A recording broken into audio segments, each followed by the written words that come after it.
So, it looks like we have 0.5 upon us. Welcome in, everybody. These are my plans for the season. I am super excited to get into it. This patch looks like quite a bit of a heater. So the very first order of business is this Olroth's rune. It looks crazy. There are so many good things in this rune for maces. So basically we'll be able to destroy a unique and get one line of text off of it. And from the way they presented it, like each line on the item will be its own individual rune. So we'll have to destroy multiple copies to get the affix that we want, but the affixes that we can get on the items are pretty insane.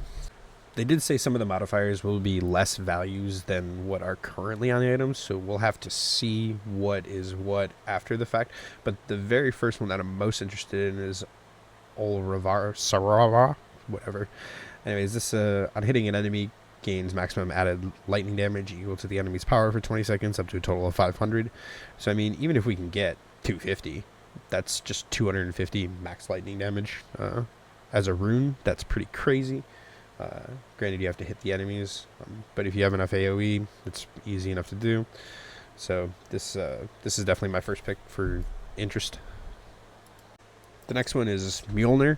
This is a pretty big classic for the mace users, especially if you're using lightning. I don't think we'll be able to get the inherent skills from the rune. I think we'll just be able to get the modifiers, but even if we could get, again, 170% fizz percent, that would open up a ton of options for weapons that you can actually build.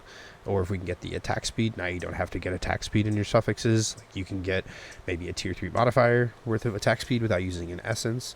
And then the lightning skills would be kind of like whatever, you know.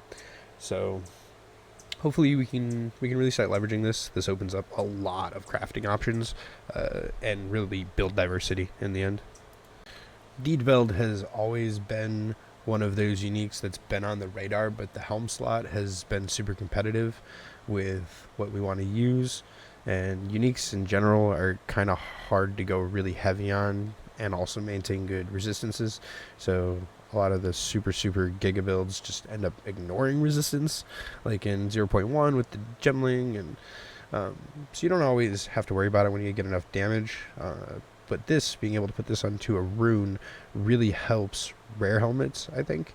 And just really Warcry builds in general, because we have the Echoing Cry, which I hope will proc the explosion as you go, so you can just like Warcry once and then get explosions as you attack the next couple times, right? And then like Warcry every 3 or 4 attacks, and you're just like chilling. So especially in combination with the Deedveld rune, I think the Verona's Carnage here for the Berserking modifiers could really open up quite a bit of options for us. We don't know what those modifiers are, but I am hoping maybe they include like Onslaught or maybe some crit, something like that. There's a lot of potential there. Maybe even endurance charges, or just some kind of charge generation or outlet for it. We really could see a lot of really cool options here, and this is one of the biggest unknowns for the patch that makes defining what your endgame build is going to be very difficult until we get to the patch itself. But that's fine. I'm really open to it.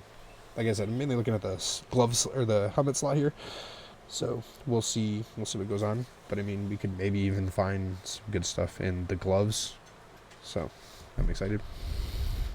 Breach is gonna be crazy. There's the passive amulets for the spirit stuff. There's socketed amulets and rings. There's all of the new prefixes. There's the life ones. There's the lightning belt. Like there's so many things coming from the Genesis tree. It's like impossible to predict what you're finally gonna use right now, but it's really cool.